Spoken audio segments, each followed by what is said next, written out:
Alright, so this is the challenge yourself question for chapter 9.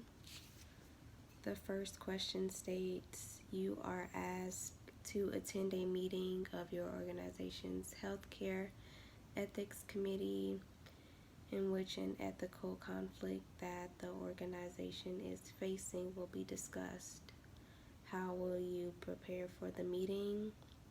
So I said that to prepare for the meeting, I would review the case before the meeting so I can know what to expect and so I won't be lost for words, and so also that I can provide well thought out answers. And then I also said what a lot of doctors do when they're working on a patient is look up similar cases so that I can offer relatable alternative answers and that I can have multiple answers. And then I said it is also important though that I keep the patient's interest in mind so that I would be sure not to do paternalism. The second question states that the chapter explains that beneficence can have a negative implication. Paternalism, as I just said. What negative implications can other principles have? This was kind of a hard question for me because a lot of the answers were related, like autonomy was related to beneficence, but as for my answer, I said that for honesty and justice, a healthcare provider might trick the patient into giving consent, and that action is still related to autonomy because it disregards a patient's autonomy. The next question states, healthcare ethicist William A. Nelson describes the following 3 situations involving decisions. You need to choose among several software packages to track events involving patient safety. The decision is difficult to make, and you might need the assistance of a consultant to determine which software package is best technically and complies with organizational rules for return on investment, user friendliness, and compatibility with existing computer systems. You have decided to purchase an excellent software package. Unfortunately, it exceeds the budget approved by the finance department. You split the order among 3 purchase orders, thereby concealing its true cost and staying within your purchasing authority amount and below finance's radar. And then the third scenario is to facilitate your evaluation of a vendor software package. The vendor offers to take you to a site in Florida where the vendor software package has been installed. The vendor will pay for your flight as well as midweek 2-day stay at a hotel. You are tempted to take the offer because you are curious to see how the software works in real life. Besides, you rationalize that it has been a brutal winter and you could use a short vacation. My answer for out of all of them to be the most ethically conflicting was scenario B.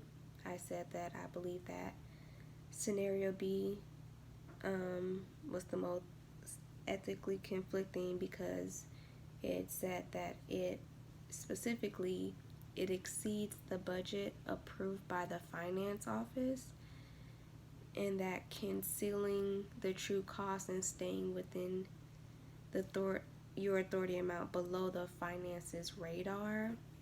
And I said both statements use conceal and flying under the radar. They both sound sneaky and ethically challenging.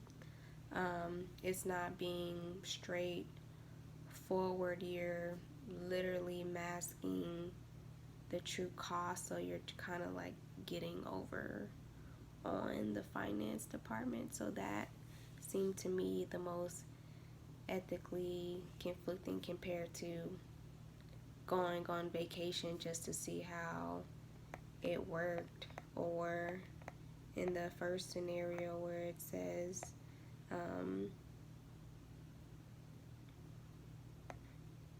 you're just buying the software package. And then moving on to the fourth question, it says for clinicians' ethical obligations typically focus on promoting the best interest of their individual patients. Healthcare managers' obligations, however, often focus on the best interest of the patient population served by the organizations.